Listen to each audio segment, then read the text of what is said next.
तो Aristotle 384 BC से लेकर के 322 बीसी तक कितनी उम्र होगी इनकी? 62 बराबर है क्या?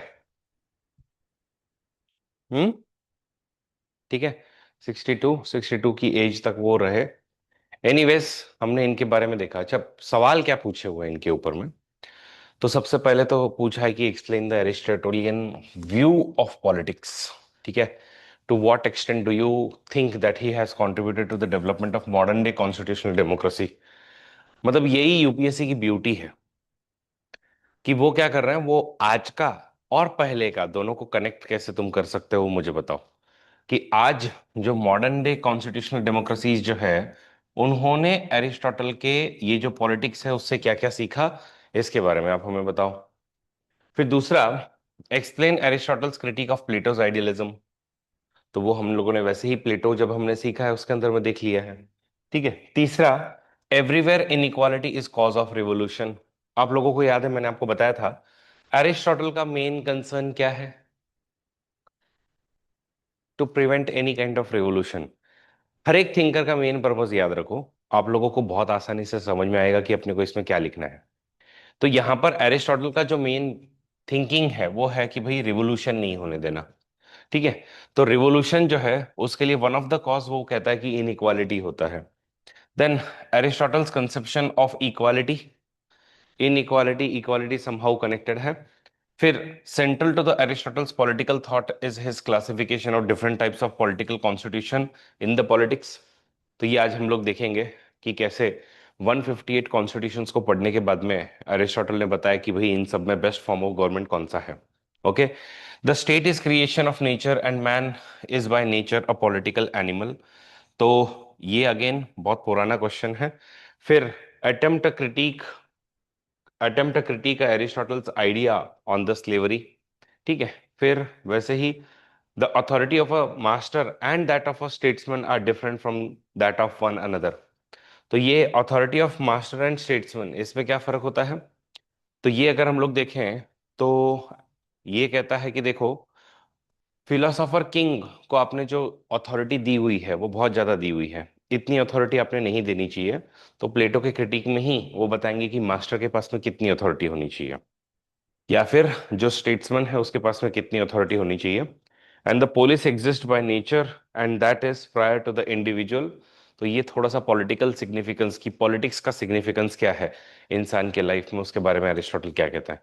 ये कुछ प्रीवियस ईयर्स के क्वेश्चन है जो यूपीएससी अपने को पूछ चुकी है। अगर वापस बताऊं तो मैसेडोनिया के अंदर में स्टाइगिरस नाम का जो एरिया है वहां पे एरिस्टोटल का बर्थ हुआ था। निकोमेकस उनके फादर हैं। निकोमेकस जो है, ओके, ये फिजिशियन थे यानी कि डॉक्टर थे। ऑफिशियल फिजिशियन थे किधर के? ऑफिशियल फिजिशियन थे मैसेडोनिया के किंग के। तो फिर उसके बाद में यहाँ पर एरिस्टोटल जो है वो एरिस्टोक्रेटिक क्लास को ही बिलोंग करते हैं, उन्होंने राज दरबार वगैरह पहले से ही देखा हुआ है। फिर हम लोग देखते हैं कि 17 की उम्र में वो चले जाते हैं कहाँ पे? एथेंस। एथेंस में जाकर के प्लेटो की एकेडमी में सीखते हैं। लगभग अगले 20 साल वहीं पर पढ़ते हैं। उनको लगा 37 साल का होने के बाद में कि अब मेरी बारी आएगी। तो he was also student there, he was also teacher there. In fact when Aristotle used to be absent, उस समय में प्लेटो बोलते थे कि आज मुझे क्लास थोड़ी खाली खाली लग रही है, आज क्लास को सिखाने में उतना मजा नहीं आया। एंड उसके बाद में भी प्लेटो ने अपनी बहुत सारी रिस्पॉन्सिबिलिटीज एरिस्टोटल को दी हुई थी, पूरी की पूरी अपनी एकेडमी को चलाने के लिए। और ही यूज टू से कि Aristotle is the mind of the school, कि वो इस स्कूल का दिमाग है। तो ये सब हम लोग जो है वो एरिस्टोटल के बारे में देखते हैं। लेकिन फिर जब उनको दिखता है कि अब उनके हाथ में एकेडमी नहीं आने वाली है और रादर प्लेटो के भतीजे के हाथ में जब एकेडमी चली जाती है, तो फिर दिल तो टूटता है और फिर वो एथेंस से निकल पड़ते हैं। एथेंस से निकलते हैं, वो भी अलग अलग जगह पे घूमते हैं। ठीक है। फिर मैंने आपको बताया कि एक लोकल रूलर था, वहां पर जाकर के उन्होंने बोला जो प्लेटो के शिष्य थे कि आओ यहाँ पे एक एकेडमी खोलो, तो उन्होंने वहां पे एक एकेडमी खोली। तो इस तरीके से वो सिखाते सिखाते गए और फाइनली उनको अलेक्जेंडर, जिसको अलेक्जेंडर द ग्रेट का खिताब मिला हुआ है, जिसने ये पूरी इतनी सारी लैंड जीती हुई थी। ओके। तो इस अलेक्जेंडर को बेसिकली सिखाने का मौका मिला, इनको लगभग 3 साल तक सिखाया। लेकिन उसके बाद में जब वो भी पावर में आ गया तो फिर पावर तो सबके सर में चढ़ जाती है। तो अलेक्जेंडर उस तरीके के अलेक्जेंडर नहीं रहा जैसा वो पहले हुआ करता था। अब इनके बीच में भी डिफरेंसेस हुए। डिफरेंसेस होने के बाद में फिर एरिस्टोटल वापस से एथेंस में आते हैं और एक स्कूल खोलते हैं जिसका नाम रखते हैं लाइसियम। ठीक है, एक स्कूल खोलते हैं जिसका नाम रखते हैं लाइसियम। एनीवेज, बाकी वो प्लेटो के भले ही बहुत बड़े शिष्य थे, लेकिन प्लेटो के बड़े क्रिटिक भी थे। वो कहते थे कि Plato is my friend but truth is a bigger friend. तो ये सब उनके जो है वो स्टेटमेंट है। तो बाकी आई होप आप लोगों को सब कुछ समझ गया। एंड यस, उनको कंपैरेटिव पॉलिटिक्स का फादर भी कहा जाता है because he was the first one जिन्होंने कंपैरेटिव मैनर में अलग अलग डिफरेंट डिफरेंट कॉन्स्टिट्यूशंस को स्टडी किया। और फिर उन्होंने बताया कि इन सब में से कौन सा परफेक्ट फॉर्म ऑफ कॉन्स्टिट्यूशन होना चाहिए। और अगेन एज आई सेड कि अगर हम लोग एरिस्टोटल को एज अ थिंकर अगर हम लोग देखें तो उसको हम कॉमन सेंस का थिंकर कहते हैं। वो कहता है कि भाई कॉमन सेंस से भी हम लोग रूल कर सकते हैं अपने को। वर्ल्डली वाइज होने की जरूरत है rather than wise in the world of ideas. कि आप परफेक्शन की तरफ में मत जाओ। Do not sacrifice good for the sake of the best. पहले गुड तक तो पहुंचो तुम लोग। यही एडवाइस मैं इवन आप लोगों को अपने आंसर रेटिंग वगैरह में देते रहता हूँ कि it's okay, first achieve the good, उसके बाद में हम लोग जो बेस्ट की तरफ में जाएंगे। Don't go for the best, rather go for the best practicable. वो कहते हैं कॉमन सेंस से भी आप लोग रूल कर सकते हो, उसके लिए अपने को कोई बहुत ज्यादा जरूरत नहीं है। और जैसे प्लेटो आइडियलिज्म प्रमोट करते हैं और बोलते हैं कि नहीं आइडियाज तो अपने को अदर वर्ल्ड से आती है वगैरह वगैरह, वो बोलते हैं ऐसा कुछ नहीं है। इसी मटेरियल वर्ल्ड से, इसी सेंसिबल वर्ल्ड से हमारे जो अलग अलग सेंसेस है उन्हीं से हम लोगों को सारी चीजें मिल रही है। तो knowledge is entirely external rather than internal. इस तरीके की उनकी बातें हैं। ओके। फिर उनका कहना था कि अगर कॉमन सेंस की मैं बात करूं तो आपको लोगों को एक रूल समझ में आएगा कि the golden mean is golden rule. कि आपको अचीव क्या करना है, आपको गोल्डन मीन अचीव करना है। यही इनफैक्ट वर्च्यू एथिक्स का पार्ट भी है कि गोल्डन मीन तक पहुंचो। गोल्डन मीन क्या है? दो एक्सट्रीम्स छोड़ करके बात करो। दो एक्सट्रीम छोड़ के बात करो मतलब क्या? कि करेज जो है वो कावर्डिस और रैशनेस के बीच का फासला है। ठीक है। तो करेजियस इंसान वो है जो एकदम रैशली जाकर के किसी इधर कुछ कर दे, वो नहीं। थोड़ा दिमाग लगा लेकिन कुछ ना करे ऐसा भी नहीं। जैसा कि मैंने आपको बताया कि एक व्यक्ति जो है वो चाकू मार रहा है, तो चाकू मार रहा है, वो आपके दोस्त को ही मार रहा है, तो अब आप क्या करने वाले हो? अब करेज कहेगा कि जा तू उधर, बट रैशली अगर आप गए तो शायद हो सकता है उसको भी मार दे, तुम्हें भी मार दे, और किसी को मार दे।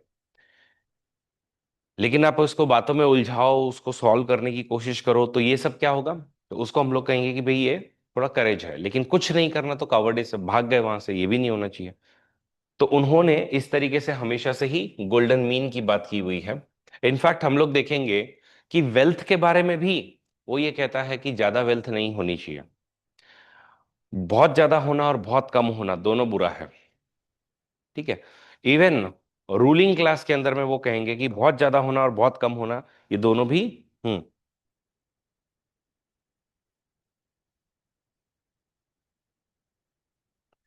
प्लेटो की एकेडमी ज्वाइन कर रहे थे स्टूडेंट्स तो फिलोसोफर किंग, क्योंकि जिज्ञासा एज आई सेड कि ऐसे लोग जिसमें हर समय रीजन ही डोमिनेट करेंगे ऐसे आपको मिलेंगे ही नहीं ना, इंक्लूडिंग मी। मैं भले ही तुमको कितना ही सिखाऊं, लेकिन हो सकता है कभी कभी मेरी एपेटाइट मेरे ऊपर में हावी पड़ जाए। आप लोगों को मैं यहाँ पे ज्ञान दे रहा हूँ भाई, वजन कम रखो, ठीक है, हेल्दी रहो, एक्सरसाइज करते रहो। आज सुबह सुबह नहीं उठ पाया, नींद मेरे ऊपर हावी हो गई। तो रीजन क्या कहना चाहता था? रीजन कहना चाहता था कि भाई उठ, सुबह सुबह उठ, 6 बजे उठ। और सब कुछ एकदम परफेक्टली अलाइन भी था। 11:30 बजे आप सो गए थे, 6 बजे तक आपकी नींद पूरी हो गई थी, लगभग 6.5 घंटे आपकी नींद हो चुकी है। 6 बजे आपका अलार्म बज रहा है, आपको पता है कि आप लेट हो रहे हो, बट नींद इतनी हावी हो रही थी, एपेटाइट, कि उसने बोला कि नहीं नहीं आज थोड़ा सो लेते, थोड़ा सो लेते हैं। अब थोड़ा थोड़ा सोने गए तो आपके सीधे 7:15 ही हो गए। अब 7:15 बजे तुम क्या जिम जाओगे, तुम क्या करोगे? तो रीजन जो है वो हर बार डोमिनेटेड नहीं रहेगा, समझे? जिज्ञासा। इसीलिए कोई फिलोसोफर किंग बन ही नहीं पाया। हम्म। ठीक है। एनीवेज, फिर आती है बात कि एज अ थिंकर इनको हम फंक्शनलिस्ट बोलते हैं, कंजर्वेटिव बोलते हैं। कंजर्वेटिव वो है जो चेंजेस नहीं चाहता है। फंडा एक्चुअली कॉन्जर्वेटिस्ट और फंडामेंटलिस्ट में फर्क है। कॉन्जर्वेटिव वो है जो थोड़े थोड़े चेंजेस चाहता है, धीमे धीमे चेंजेस। फंडामेंटलिस्ट या रेडिकल वो है जो पूरे एकदम चेंजेस, एकदम आज के आज ही सब बदल दो। जैसे प्लेटो, प्लेटो को हम लोग रेडिकल बोलते हैं। रेडिकल मतलब आप ये सारा जो सिस्टम है वो उठा करके फेंक दो और फिलोसोफर किंग को लेके आओ। ये तुम्हारा जो फैमिली का सारा सिस्टम है उसको फेंक दो, प्रॉपर्टी का सारा सिस्टम है वो फेंक दो। लेकिन एरिस्टोटल ऐसा नहीं है। Aristotle is a functionalist. वो बोलता है इस इंस्टीट्यूशन की अगर कोई यूसेज है तो मैं इसको यूज करूंगा। ठीक है, इसको यूज करूंगा, फेंकूंगा नहीं। तो ही wants to change it slowly slowly and he is a functionalist, he believes in the function। अब हमको देखनी है अलग अलग थियरीज, और इन थियरीज में सबसे पहले आएगी theories of state, theory of citizenship, theory of slavery, theory of justice, theory of constitution, revolution और प्रॉपर्टी। देखते हैं आज के सेशन में हम लोग कितने कर पाते हैं। Starting with theory of state. State के बारे में थोड़ा सा प्लेटो का अगर हम लोग कंपैरिजन करें तो स्टेट में प्लेटो का कंपैरिजन क्या है कि एक, ही हेट्स डेमोक्रेसी। ठीक है। दूसरा, ही वांट्स कि फिलोसोफर किंग रूल करे। फिलोसोफर किंग को प्लेटो एब्सोल्यूट पावर देता है। ठीक है। और इवन प्लेटो ये कहता है कि जनता की ड्यूटी है कि तुमने पूरी तरीके से फिलोसोफर किंग की बात सुननी चाहिए। और इसी वजह से प्लेटो के अगेंस्ट में क्रिटिसिज्म, कार्ल पॉपर, इजाइया बर्लिन जैसे जो लिबरल थिंकर्स है वो ये क्या देते हैं, वो कहते हैं कि he is enemy of open society. What about Aristotle? Aristotle क्या कहता है? एरिस्टोटल कहता है कि देखो, ये जो फिलोसोफर किंग है, पहले तो ऐसा कोई तुमको मिलेगा ही नहीं। मतलब जिस तरीके के फिलोसोफर किंग का जिक्र किया जा रहा है, ऐसा फिलोसोफर किंग आपको मिलने ही नहीं वाला है। प्लेटो को एकदम डायरेक्टली बोलते हैं एरिस्टोटल कि तुम ढूंढ लो, तुमको नहीं मिलने वाला। और अगर मान लो तुमको मिल भी गया तो there is no guarantee that reason will always dominate over his और हर एपेटाइट। ठीक है, ये हमेशा हमेशा के लिए नहीं होगा बोले। तो इस तरीके से उन्होंने उसको क्रिटिसाइज किया था।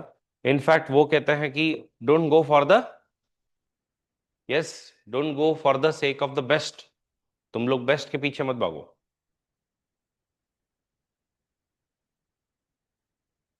एवरेज एक अगर रूल ऑफ लॉ भी रहा, ठीक है, क्या कहा था उन्होंने? एवरेज, एवरेज पीपल, ठीक है, सिर्फ साथ में आ गए और उन्होंने अगर एक लॉ बना दिया तो वो rule of law is any day better than that of rule of man. तो ही प्रिफर्स रूल ऑफ लॉ। ठीक है। बट क्या हम लोग ऐसा बोल सकते हैं कि he completely gives preference to the individual? तो यहां पर एरिस्टोटल कहीं ना कहीं सॉक्रेटिक ट्रेडिशन में ढलते हुए हमको दिखता है। मतलब क्या? मतलब बेसिकली,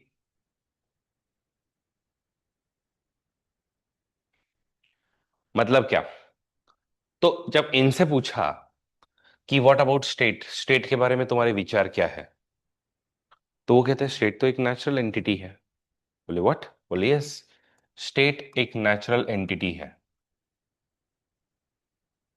स्टेट जो है वो कोई मानव ने नहीं बनाया, ना किसी भगवान ने बनाया। बोले नेचुरल है, ये तो होगा ही। जब भी एसोसिएशंस होंगी, स्टेट का आना तय है। स्टेट जन्म लेगा ही लेगा। बोले होता क्या है कि इंडिविजुअल जो है वो अपनी सारी नीड्स फुलफिल नहीं कर सकता था, इसलिए उसने क्या बनाई? इसलिए उसने बनाई फैमिली, कि वो फैमिली के साथ में रहने लगा, कि भाई इमोशनल स्टेबिलिटी, बच्चों के साथ रहना, और भी छोटे मोटे काम करना, ये सब। बट फैमिली से भी आपका काम पूरा नहीं होता है, इसलिए आपने क्या किया? तो फैमिली से आगे तुमने बनाए विलेजेस। ठीक है, गांव बनाए। तो गांव में भी अब देखो, अब हर एक काम तो हर एक को नहीं आता था। कोई खेती करता था, कोई जो है वो चमार का काम करता था, कोई जो है वो कुंभार का काम करता था, कोई जो है वो सुतार का काम करता था, कोई जो है वो सिलाई का काम करता था, दर्जी का काम करता था। तो ऐसे सब लोगों ने मिलकर के मतलब एक दूसरे की जितनी भी आवश्यकताएं हैं, उनकी पूर्ति कर सके, इस हिसाब से उन्होंने विलेजेस बनाए। तो individual cannot fulfil all his wishes when he is alone, that is why he makes family. But again in family there are multiple wishes which can not be fulfil, that is why he creates village. और village के बाद में finally what he created was state. और state एक ऐसी चीज है जहां पर उसकी विशेष सारी की सारी क्या होती है, फुलफिल होती है। ठीक है, फुलफिल होती है सारी की सारी विशेष। और इसीलिए वो कहता है कि state is a natural thing. Associations अगर बनी तो स्टेट उसका नेचुरल इवोल्यूशन होगा। तो स्टेट ऑर्गेनिक चीज है, कोई आर्टिफिशियल इसको बनाया नहीं गया, ये तो होगा ही, ये तो होगा ही। जैसे इंसान है तो उसको पेट में भूख लगना नेचुरल है, ऐसे ही स्टेट का इमर्जेंस नेचुरल है, स्टेट आएगा ही आएगा। ठीक है। तो वो बोले कि जैसे, और स्टेट होल है, मतलब इंडिविजुअल उसका पार्ट है। बोले अगर मैं इसको हाथ को अगर मैं काट दूं, तो मान लो ये अगर इंडिविजुअल है और ये अगर हाथ में काट दो, तो इसको आप बॉडी कहोगे क्या पूरा? नहीं कहोगे, बॉडी यही है। तो हर कोई इसका पार्ट है। ओके, तो that is what basically he says. And इसीलिए वो ये भी कहते हैं कि देखो, state is prior to man, state is prior to man. वो कहता है कि man is a political animal, बहुत इंपॉर्टेंट बात कहता है। बोले अंदर ही है, अपने अंदर ही है कि हम लोग पॉलिटिकल एनिमल है, हम लोग पॉलिटिक्स का पार्टिसिपेंट रहेंगे। तो इस तरीके से वो बात कहते हैं स्टेट के बारे में। तो स्टेट के बारे में दो चार बहुत अच्छे अच्छे स्टेटमेंट है उनके। पहला स्टेटमेंट है, by man by nature is political animal. फिर एक बहुत अच्छा स्टेटमेंट है, वो कहता है कि one who can live without state is इधर beast or god but can not be a man. कि स्टेट के बिना रहने वाला या तो बीस्ट हो सकता है, जानवर हो सकता है, या फिर गॉड हो सकता है, लेकिन इंसान नहीं हो सकता। A state comes into existence for the sake of life and continues for the sake of good life. State is highest of all associations, तो है ही ना, individual, family, village and then state, तो highest of all association. State is prior to man. तो वो कहता है कि देखो, क्रोनोलॉजिकली, मतलब अगर आप क्रोनोलॉजी देखो तो ठीक है, इंडिविजुअल पहले जन्म लिया।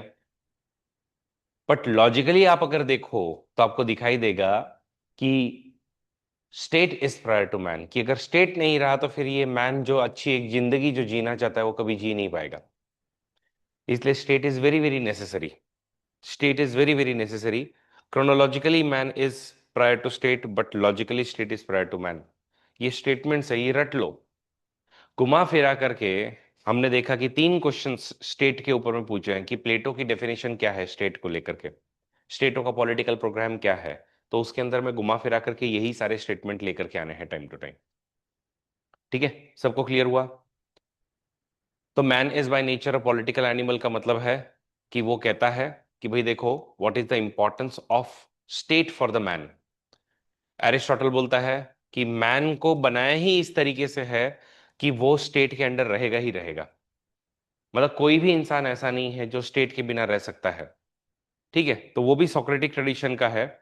और सोफिस्ट के अगेंस्ट में है। सोफिस्ट कहते हैं कि नहीं, इंडिविजुअल जो है वो पहले है। तो कोई कोई कह सकता है कि सर क्या एरिस्टोटल सोफिस्ट के करीब में है? नहीं, वो है सोक्रेटिक ट्रेडिशन का ही। तो सोफिस्ट के करीब का नहीं है बिल्कुल भी। वो बोलते हैं कि कैसे? तो बोलते हैं कि देखो, man is not self sufficient.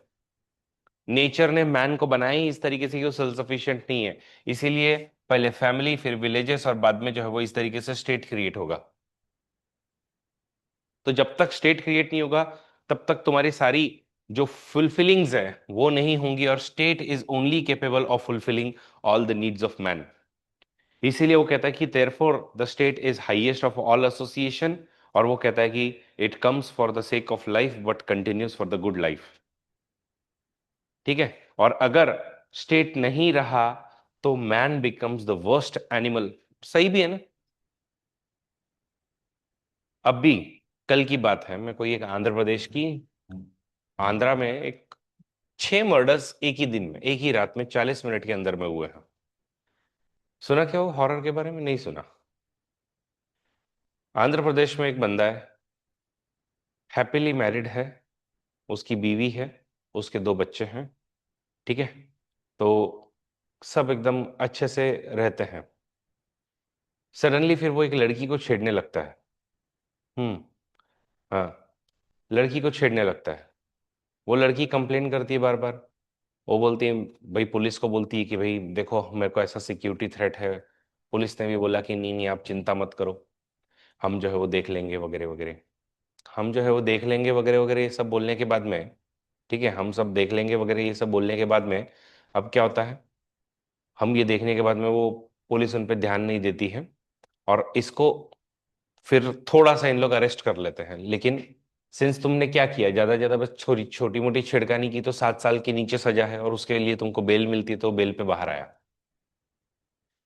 जैसे ही वो बेल पे बाहर आया, तो आते ही उसने सबसे पहले तो जो लड़की थी उसकी दादी या नानी, ठीक है, वो और उसकी माँ दोनों को पहले खत्म किया। 40 मिनट के अंदर अंदर ये सब किया उसने। उस लड़की के घर गया, उधर उन दोनों को खत्म किया। ठीक है। फिर उसके बाद में वो उस लड़की तक पहुंचा। उसकी लड़की वहां तक आ गई थी। उस लड़की को मारा तालाब के किनारे, उसको भी गया मार दिया। फिर उसके बाद में अपने घर पे गया। घर पे जा करके अपने एक 12-13 साल के, एक 18 महीने का बच्चा था उसका गला काट दिया। और एक उसका बच्चा था उसका भी गला काट दिया। जब उसकी पत्नी है तो उसका भी गला काट दिया, और फिर भाग गया। और यही होता है कि अगर आप लोग देखो, तो आप लोगों को दिखेगा कि without state man becomes the worst animal. अगर ये स्टेट नहीं होता तो ये बहुत रेगुलर घटनाएं होती थी। माइट इज राइट, जिसकी दादागिरी गुंडागर्दी चलती थी उसकी गुंडागर्दी चलती थी। ऐसा ही होता था। गवर्नमेंट नाम की चीज, कानून नाम की चीज होती ही नहीं फिर। स्विगी वाले और इंस्टामार्ट वाले, इन लोगों को घर के अंदर घुसने मत देना। एक रील वायरल हो रहा है, आज सुबह सुबह ही मेरे फीड में आया। बोलता है मुझे टॉयलेट करना है। तो लेडी ने पहले तो मना किया, जबरदस्ती घुस गया। जबरदस्ती घुसने के बाद में वो जाके आया, टॉयलेट करके आया। टॉयलेट करने के बाद में उसने अपनी जिप बंद नहीं की, और पूरा ऐसे ही खुला का खुला उस वुमन के सामने आ जाता है। वो तो उसने रिकॉर्ड कर लिया इसलिए। बट अगर कोई इस तरीके से बोले तो क्या समझ में आएगा। एनीवेज, तो ये सब जो है वो बातें फिलहाल चलती हैं। तो आप लोगों का ये दायित्व है, या एरिस्टोटल का ये कहना है कि भाई मैं तुमको बताता हूं कि वर्स्ट एनिमल बन जाएगा अगर स्टेट ना हो। और इसीलिए वो बोलता है कि ठीक है तुम पहले थे maybe, but state is more important than you. और सोफिस्ट लोगों के अगेंस्ट में सोफिस्ट बोलते थे कि भाई state is artificially created and individual is prior to state. लेकिन यहां पर ये क्या कहता है, ये कहता है कि ऐसा नहीं है भाई, हम लोग जो है वो स्टेट जो है वो इंपॉर्टेंट है। और यहां पर वो टेलियोलॉजिकल आर्ग्यूमेंट देता है। नाउ कम्स द पॉइंट कि टेलियोलॉजी क्या होता है। तो ये वाला जो मुद्दा है ये आप लोग एथिक्स के अंदर में सीखोगे कि डियोंटोलॉजी एंड टेलियोलॉजी। क्या भाई क्या है ये, नहीं चाहिए हमको तो।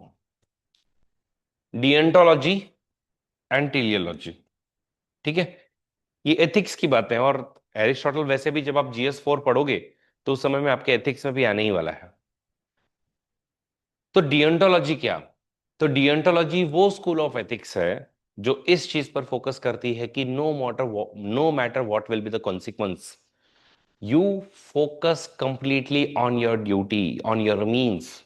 कि तुम्हारा रिजल्ट क्या आता है, वॉट एवर हैपन्स, आप सिर्फ और सिर्फ इस चीज पर फोकस करो कि तुमने गुड एक्शंस ली, तुम अपने ड्यूटी पर फोकस कर रहे हो।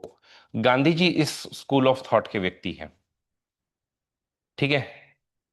मीन्स आर इंपॉर्टेंट, कि आप मीन्स पर ध्यान दो बस। क्या रिजल्ट आएगा वो बाद में छोड़ो। एग्जाम चल रही है, पास होना है, टॉप करना है, बट चीटिंग करके, नीट का पेपर लीक करके, टीईटी का पेपर लीक करके, टीचर्स ही अगर पेपर लीक करना चाहते हैं तो कैसे टीचर्स बनोगे तुम।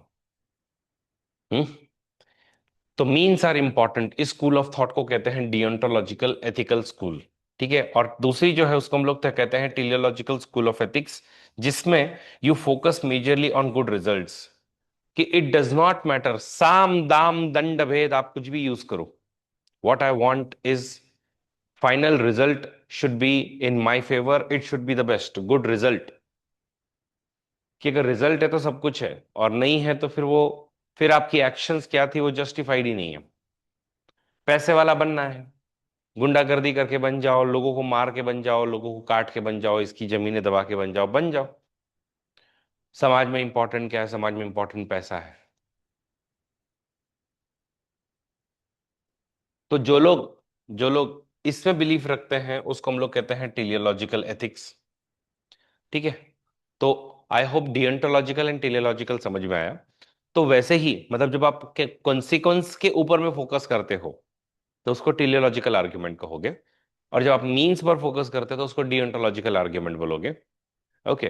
तो यहां पर वो टेलियोलॉजिकल आर्ग्यूमेंट देता है कि you are destined to be, कि तुम स्टेट के अंदर में जाओगे ही जाओगे, ये तुम्हारी डेस्टिनी है। ठीक है। तो इस तरीके से एरिस्टोटल जो है वो स्टेट का प्रोमिनेंस एस्टैब्लिश करके देता है। ठीक है। सबको समझ में आया? बाकी फिर उनकी जो स्टेटमेंट कि one who can live without state is either beast or god but can not be a man. ठीक है। और वो कहते हैं कि लॉजिकली अगर आप देखो तो हम लोग जो है वो स्टेट को अगर देखें तो वो पहले प्रायर आएगा तुम्हारा। फिर उनसे पूछा भाई what is the aim of the state? तो एम ऑफ द स्टेट जो है वो दो चीज है, एक मतलब सेल्फ सफिशिएंसी, ठीक है, और दूसरा मतलब जितनी भी जनता की जो विशेस हैं वो फुलफिल करना। अगर तुम वो फुलफिल नहीं कर सकते तो फिर तुम एग्जिस्टेंस में क्यों आए? तो what is the purpose of the state? Purpose of the state is कि लोगों को गुड लाइफ दो और लोगों को हैप्पीनेस, यानी कि यूडाइमोनिया, बहुत ही इंपॉर्टेंट कीवर्ड है। आप लोग अगेन इसको एथिक्स में भी यूज करोगे। ठीक है। क्या नाम है? यूडाइमोनिया। ये शब्द आपका बार बार एथिक्स में आएगा आगे। कि मैं भी अगर आपसे पूछूं कि आप लोग जिंदगी में चाहते क्या हो, हर किसी से अगर पूछूं तो हर कोई एक ही जवाब देगा। ठीक है, चलो कोई बोलेगा पैसे कमाना है, कोई बोलेगा आईएएस ऑफिसर बनना है, बट इन सबसे तुमको क्या मिलेगा? तुम बोलते हो खुशी। तो हर किसी को जिंदगी में क्या होना है? खुश होना है। उसी खुशी का नाम है यूडाइमोनिया। सभी की बेसिक नीड्स फुलफिल करो, और उनके जिंदगी में जो भी मॉरल एक्सीलेंस है वो सब आप लोग जो है उसको हेल्प अचीव करने में हेल्प करो। तो ये उनका मुद्दा है, और यही मतलब सेल्फ सफिशिएंट होना चाहिए, how a state should be self sufficient, और सभी लोगों के नीड्स फुलफिल करने चाहिए। तो ये पॉलिटिकल प्रोग्राम है किसका? एरिस्टोटल का। सबको क्लियर हुआ? ठीक है। तो यहां पर जो है वो हम लोग स्टेट, थियरी ऑफ स्टेट खत्म करते हैं। कि थियरी ऑफ स्टेट में सबसे पहले आपको ये बताना होगा कि देखो भाई state is very very important. ठीक है। State is prior to man, and a man, okay, who claims that he can live without state is either beast or god but cannot be a human, और man तो हो ही नहीं सकता। तो ये सब स्टेटमेंट जो अपने को लेकर के आने हैं, और स्टेट को वो नेचुरल मानते हैं, स्टेट को वो प्रायर टू मैन मानते हैं। तो he believes again in collectivism. ठीक है। सबको क्लियर? ओके। लेकिन फिर स्टेट अगर एग्जिस्टेंस में आ गया तो आप उसको अथॉरिटी कितनी दोगे? कितनी दोगे? अनलिमिटेड दोगे क्या? तो वहां पर ये कहता है कि यहां पर वो प्लेटो से डिफर करते हैं। वो कहते हैं कि authority of a statesman is different than that of authority of master. Master कौन है? मास्टर, मास्टर और स्लेव के कंटेक्स्ट में देखो कि मास्टर जो स्लेव को ओन करता है, मास्टर जो है वो मतलब स्लेव की कंप्लीट डिपेंडेंसी मास्टर के ऊपर में है। मास्टर उसको ओन करता है और मास्टर जो कहेगा वो उसको करना पड़ेगा। बट बोले स्टेट ऐसा नहीं होता है। स्टेट्समैन, स्टेट्समैन मतलब कौन है? तो जो रूल करने वाला होना चाहिए वो मास्टर नहीं होना चाहिए कि तुम्हारी जिंदगी की हर चीज, हर एक चीज में इंटरफियर करते बैठे। रूल करने वाला स्टेट्समैन होना चाहिए। स्टेट्समैन कौन है? जो स्टेट्समैन लार्जर पिक्चर पर ध्यान दे, लार्जर पिक्चर पर ध्यान दे करके तुमको सबको यूडाइमोनिया की तरफ में लेकर के जाए, सिर्फ एक को नहीं, सभी को यूडाइमोनिया की तरफ में लेकर के जाए, वो असली स्टेट्समैन है। तो वो प्लेटो से डिफर करते हैं। तो अबाव स्टेटमेंट जो है जिसमें एरिस्टोटल, ओके, इन अबाव स्टेटमेंट एरिस्टोटल प्लेटो को ही क्रिटिसाइज कर रहे हैं। तो प्लेटो ने कहा था प्लेटो क्या कहते हैं? प्लेटो के हिसाब से state is like a large family, और philosopher king is the head, और फिलोसोफर किंग के पास में you know unlimited absolute authority है over citizens, just like they have authority over children. But देखो, आज आप अपने पापा की बात इसलिए सुनते हो क्योंकि आप उनके ऊपर डिपेंडेंट हो। द मोमेंट ये डिपेंडेंसी खत्म होती है, आप हर एक बात मानने वाले हो क्या? सच बताओ। उत्तर नो है, क्योंकि कुछ बातें अपने को इलॉजिकल लगती भी है, तो क्यों मानेंगे हम लोग? जैसे अभी मेरे और मेरे पापा का कलेश चल रहा है, मैं बोला सिंगापुर जाना है, वो बोलते हैं नहीं जाना, पैसे खर्च होता है। मैं बोला अरे जिंदगी भर पैसे लगते रहेंगे, पैसे तो खर्च होंगे ही होंगे। अब बात यह है कि अगर मैं उनके ऊपर मैं कंप्लीटली डिपेंडेंट होता, ठीक है, मैं उनके ऊपर कंप्लीटली डिपेंडेंट होता, तो उन्होंने बोल दिया कि नहीं सिंगापुर नहीं जाएंगे तो नहीं जाएंगे, तो मैं उनको भी नहीं लेके जाता और मुझे भी नहीं लेकर के जाता। लेकिन अब क्या है, मैं इंडिपेंडेंट हूं, मैं अपनी इंडिपेंडेंट थिंकिंग रख सकता हूं, मैं इंडिपेंडेंट अपने खुद के पैसे जनरेट कर सकता हूं। मैंने बोल दिया भाई जाना है तो जाना है, तो कंप्लीट अथॉरिटी उनकी मेरे ऊपर नहीं है। मैं एक फ्री इंडिविजुअल हूं, मैं जैसा चाहूं मैं वैसा कर सकता हूं। तो वैसे ही ओके, फिलोसोफर किंग के पूरे अधीन तुम नहीं हो सकते हो, क्योंकि स्टेट को तुमने सिर्फ और सिर्फ अपनी सारी की सारी नीड्स को फुलफिल करने के लिए क्रिएट किया था, रादर देन तुम कोई डिपेंडेंट नहीं हो। ठीक है, तुम स्टेट के ऊपर डिपेंडेंट हो क्या? नहीं हो। तो प्लेटो expected citizen to sacrifice interest for the sake of the philosopher king. Plato does not make difference between personal and political. अपनी जिंदगी के तुम फैमिली वैमिली सब जो है वो दाव पे लगा दो, तो ये बातें जो है वो इनको नहीं जमती है। ठीक है, तो अरिस्टोटल जो है वो ये सब चीजें नहीं कहते हैं, वो कहते हैं कि state is not family but family of families. यहाँ पे अलग अलग फैमिलीज के इंटरेस्ट जो है उन सबको अपने को ध्यान में लेना होता है। और फैमिली के अंदर में हम लोग बात इसलिए मानते हैं because we are dependent on our parents, लेकिन स्टेट के अंदर में we are not dependent entirely on the state. तो इसके लिए तुम लोग जो है वो बेसिकली कहते हो कि तुम जो है वो डेलिब्रेशन के थ्रू आप लोग जो है वो रूल ऑफ लॉ बनाओ, और स्टेटमेंट का काम होगा कि इस तरीके से रूल किया जाए। ठीक है, तो यही उनका कहना है। तो उनका कहना है रिकंसिलिएशन ऑफ कंफ्लिक्टिंग इंटरेस्ट, और पर्सनल और पॉलिटिकल अलग अलग रहेगा, यूनिटी इन डाइवर्सिटी पर फोकस करो। आप लोग पूरा का पूरा यूनिफॉर्म मत बना दो, यूनिटी इन डाइवर्सिटी पर फोकस करो। कन्फ्लिक्टिंग इंटरेस्ट जितने भी है तुम्हारे उन सबको हम लोग एकत्रित करेंगे और उसको ढंग से हम लोग आगे बढ़ाएंगे। ये उनकी थियरी ऑफ स्टेट है। ठीक है, सबको क्लियर? Everyone online?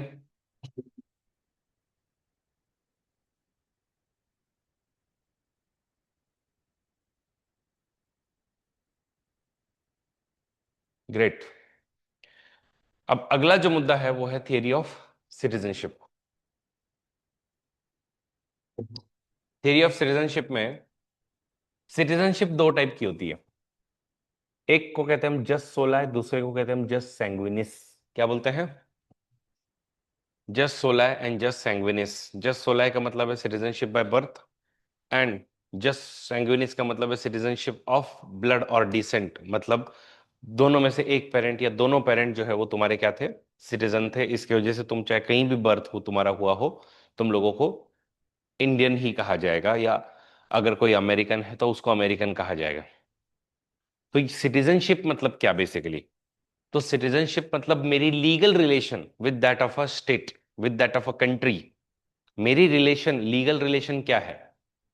तो एम आई सिटीजन और not? Am I citizen of India, am I citizen of USA? तो लीगल रिलेशनशिप है। तो लीगल रिलेशनशिप को हम लोग सिटीजनशिप बोलते हैं। तो citizenship determines person's legal status of being member to the state. ठीक है, तो यहां पर एरिस्टोटल की जो थियरी ऑफ सिटीजनशिप है वो बहुत इंपॉर्टेंट है। एरिस्टोटल कहता है कि मेरे हिसाब से सिटीजनशिप एक ड्यूटी है। क्या है? ड्यूटी, कर्तव्य है। और अगर तुम लोग स्टेट के अफेयर में पार्टिसिपेट कर सकते हो तो ही तुमको सिटीजनशिप मिलनी चाहिए, वरना तुमको सिटीजनशिप नहीं मिलेगी। हर एक को एक्टिवली काम करना होगा। He supports direct democracy. Direct democracy का मतलब क्या है कि स्टेट के हर एक अफेयर में तुम्हारा पार्टिसिपेशन होना चाहिए, हर एक चीज पर आपको ध्यान देना होगा। उसको हम लोग कहते हैं डायरेक्ट सिटीजनशिप। तो डायरेक्ट सिटीजनशिप जो है वो अपने को देना है।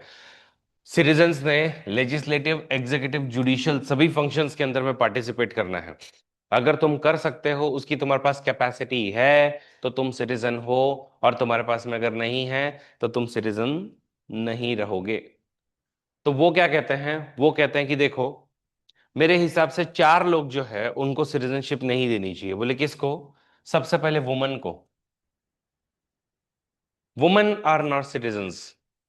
अब देखो प्लेटो कैसा, प्लेटो के ही आर्ग्यूमेंट को कैसा पलट दिया गया है। प्लेटो ने वुमन को वगैरह सबको एकदम बाहर निकाल दिया था, चार दीवारी से बाहर निकाल दिया था। एरिस्टोटल ने वापस उनको घर में ठूस दिया।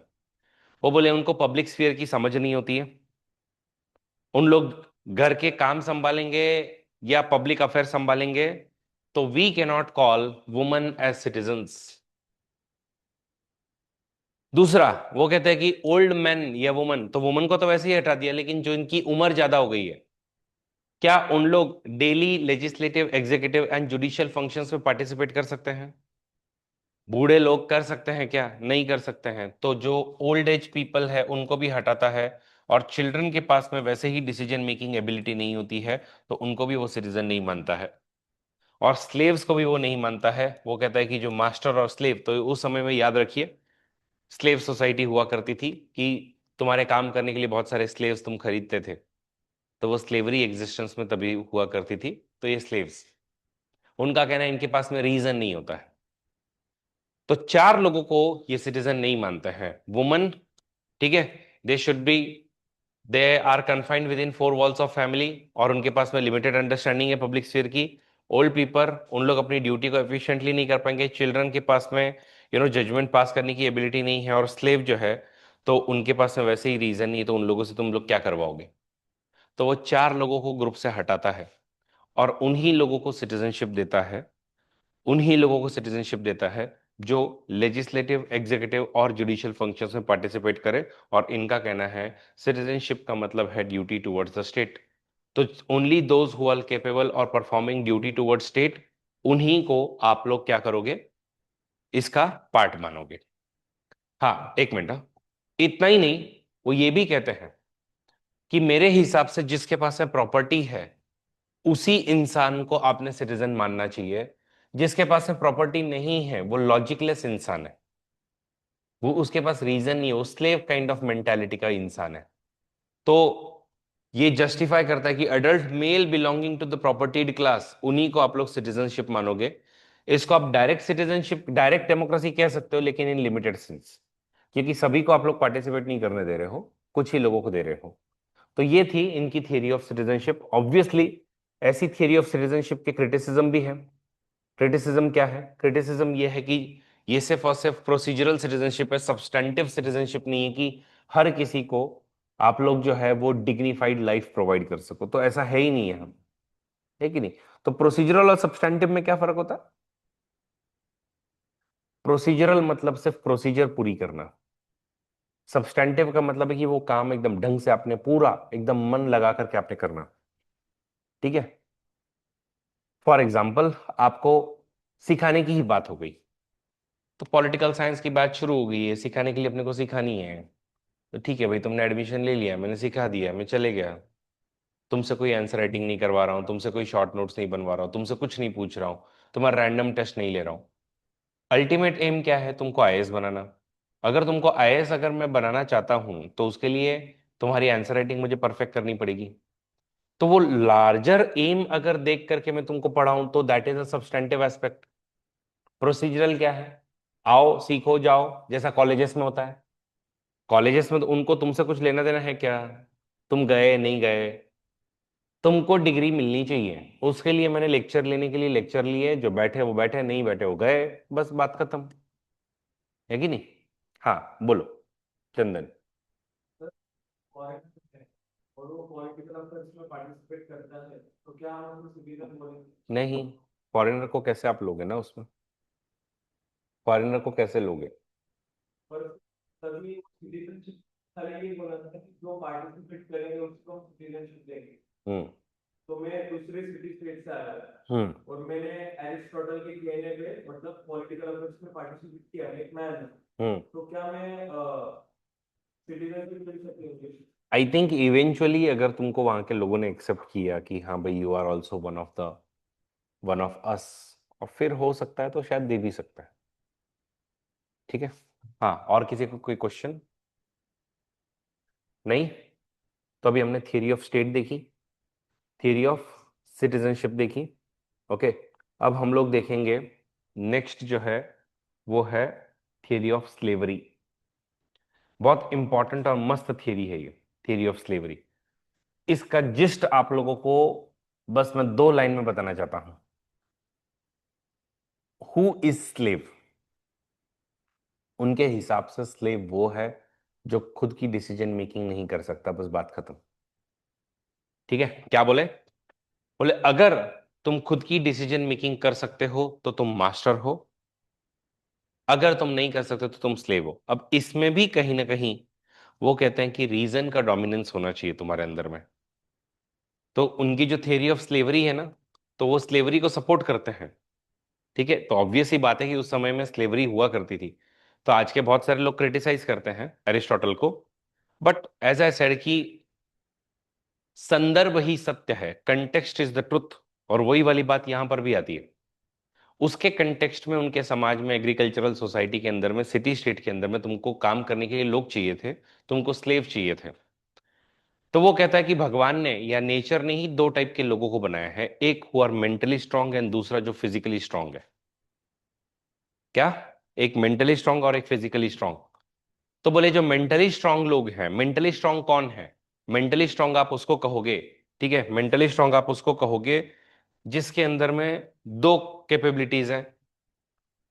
जिसके अंदर में 2 कैपेबिलिटीज हैं। एक, मतलब वो डिसीजन ले सकता है। डिसीजन लेने के लिए तुमको क्या लगेगा? रीजन। तो जिसके अंदर में रीजन है, ओके, जो डिसीजन ले सकता है। और अगर आप जिंदगी में डिसीजन लेते हो तो डिसीजन लेने वाले फेल भी हो सकते हैं, पास भी हो सकते हैं। सही बात है। इधर यू कैन फेल और यू कैन सक्सीड। सक्सीड हुए तो फिर तो लोग आपके लिए वैसे ही तालियां बजाएंगे, बट फेल होने के बाद में क्या तुम लोग जो है इस फेलियर को पचाने की क्षमता रखते हो क्या? मतलब क्या तुम्हारे अंदर में उसके लिए करेज है क्या? अगर तुम्हारे अंदर में वो करेज है तो तुम मास्टर हो। मास्टर क्लास वो है जो डिसीजन मेकिंग कर सके, और उसके बाद में जो भी रिजल्ट आए उस रिजल्ट को पचाने की क्षमता जिसके अंदर में हो, उसको हम लोग मास्टर कहेंगे। और मैं यूपीएससी के अंदर में भी ऐसे ही लोगों की बात करता हूं कि कौन से बच्चों के सक्सेसफुल होने के चांसेस ज्यादा है।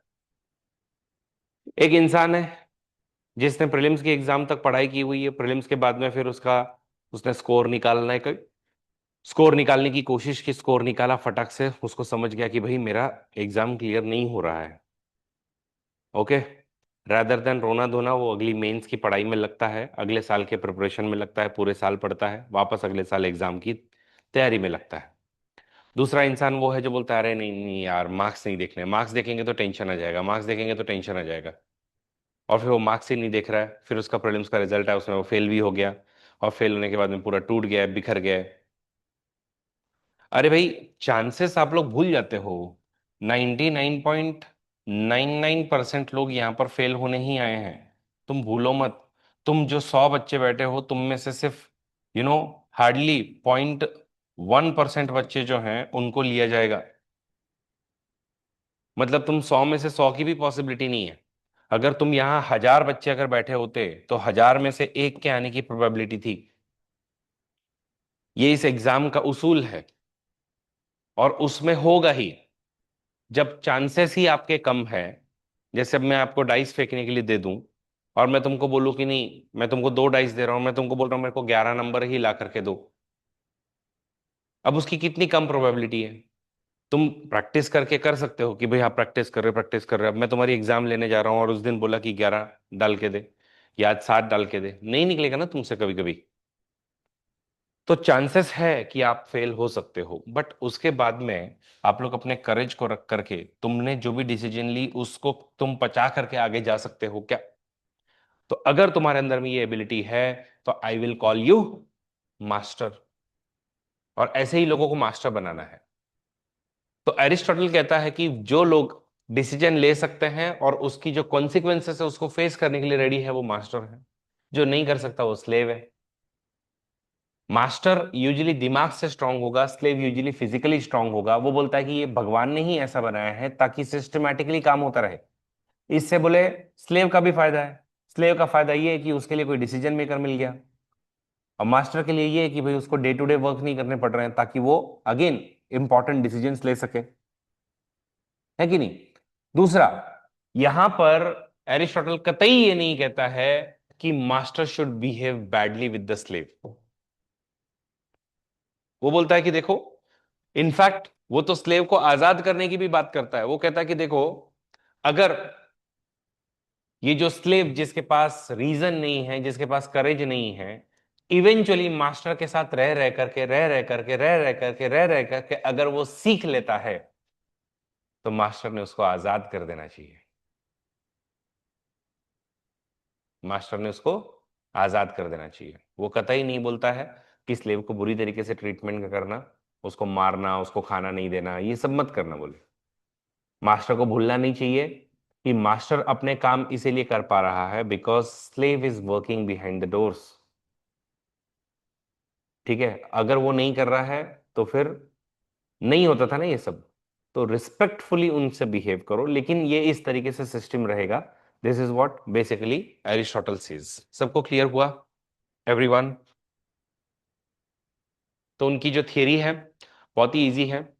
तो सबसे पहले तो स्लेवरी की डेफिनेशन क्या है? स्लेवरी की डेफिनेशन है कि जो प्रॉपर्टी पर जो लॉज लगते हैं वही जब इंसानों पर लगने लग जाए उसको हम लोग क्या कहेंगे?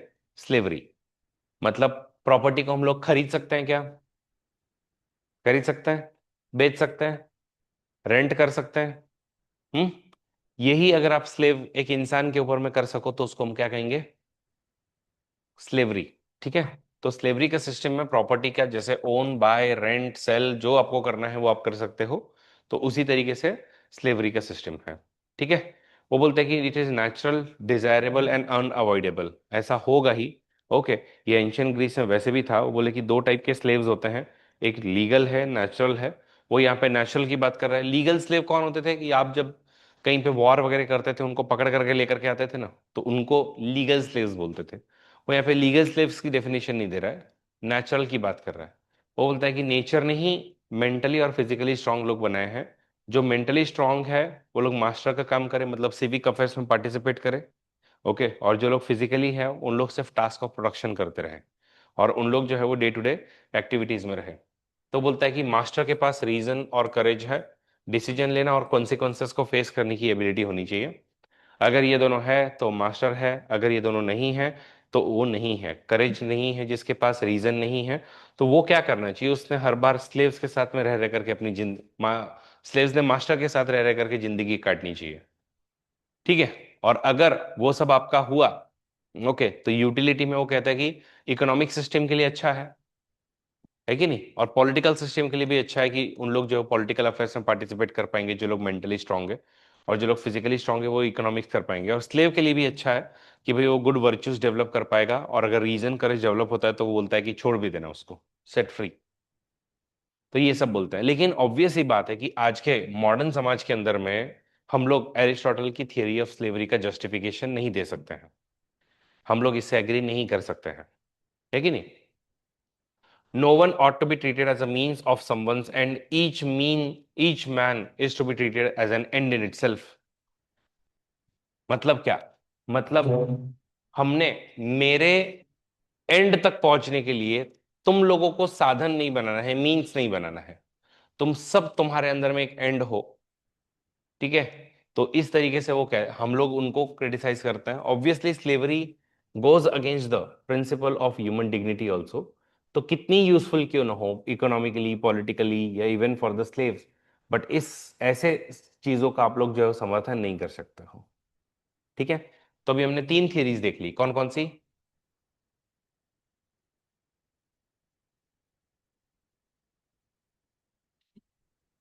क्या भाई, स्लो स्लो हो गया ये तो हमने अभी 3 थियरीज देखी।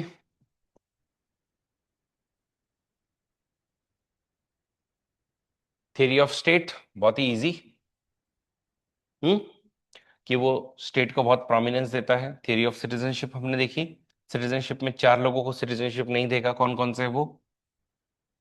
Woman, child, old age main and slaves. Theory of slavery में हमने देखा कि भाई कैसे मास्टर्स एंड स्लेव होंगे और कौन मास्टर कौन स्लेव। अब हम लोग उनकी थ्योरी ऑफ जस्टिस, उनकी कॉन्स्टिट्यूशन को देखेंगे। अरे, प्लेटो की थ्योरी ऑफ जस्टिस याद आ रही है? क्या क्या थे? 7 फीचर्स, 5 फीचर्स, हाँ।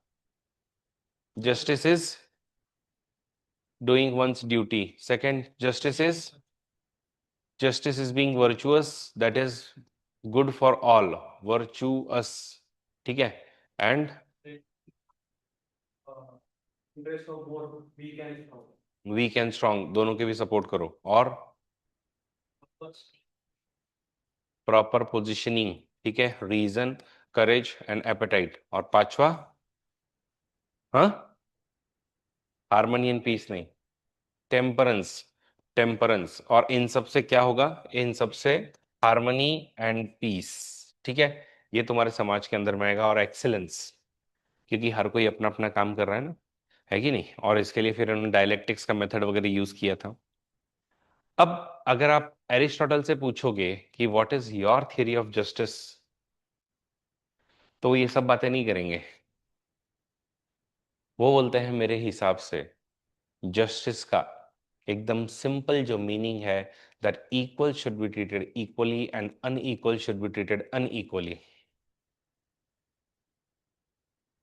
If you treat equals unequal or unequals equal, then there is going to be a revolution. मतलब क्या? हाँ, बोलो। सर ये कंसेप्ट है इक्वालिटी और इक्विटी। तो इक्विटी में हम पॉजिटिव डिस्क्रिमिनेशन करते हैं, मतलब जो अनइक्वल है तो हम इक्वल प्लेइंग फील्ड पे लाने की कोशिश करते हैं। तो we are treating unequally equally, unequal equal, unequal लोगों को अनइक्वली ट्रीट कर रहे हो, इक्वल लोगों को इक्वल ट्रीट। तो ये एरिस्टोटल के हिसाब से जा रहे हैं या नहीं जा रहे हैं? नहीं जा रहे हैं। एरिस्टोटल का जो थियरी ऑफ जस्टिस है, उसमें वो सिंपल कहता है, वो कहता है कि देखो, मैं तुमको बताना चाहता हूं कि रिवोल्यूशन सिर्फ और सिर्फ एक रीजन से होता है, मेजरली, और वो है इनइक्वालिटी की फीलिंग। और इनइक्वालिटी की फीलिंग कब आती है? कि जब आप इक्वल्स को इक्वली ट्रीट ना करो, मतलब मास्टर को मास्टर जैसा ट्रीट ना करो, स्लेव को स्लेव जैसा ट्रीट ना करो। If you treat equals unequally, मतलब मास्टर और स्लेव को अगर आप लोग समान मानने लग गए, ओके, या अनइक्वल्स इक्वली कि स्लेव एंड मास्टर को आप समान मानने लग गए, तो फिर there is going to be feeling of injustice. मतलब क्या? बेसिकली वो प्रोपोर्शनल या प्रोपोर्शनैलिटी के प्रिंसिपल के सपोर्टर है। उनका कहना है कि किसको कितना मिलना चाहिए, स्टेट के अंदर में किसको कितने पद मिलेंगे, किसको कितना अवार्ड मिलेगा, किसको कितना क्या मिलेगा, वो तुम्हारे पार्टिसिपेशन पर डिपेंड करता है। तुमने अगर स्टेट के अफेयर्स में ज्यादा पार्टिसिपेट किया है तो तुमको ज्यादा मान सम्मान मिलना चाहिए। तुमने अगर स्टेट के अफेयर्स में ज्यादा काम किया है तो तुमको उतना ही वो जो अवार्ड्स है वो मिलने चाहिए। और अगर तुम उनके इन सब चीजों को रिकॉग्नाइज नहीं करोगे तो फिर क्या होगा? रिवोल्यूशन। फॉर एग्जाम्पल, 2 एम्प्लॉइज है मेरे पास में, ठीक है, एक केवल है, एक कृष्णा, कृष्णा ना, ठीक है।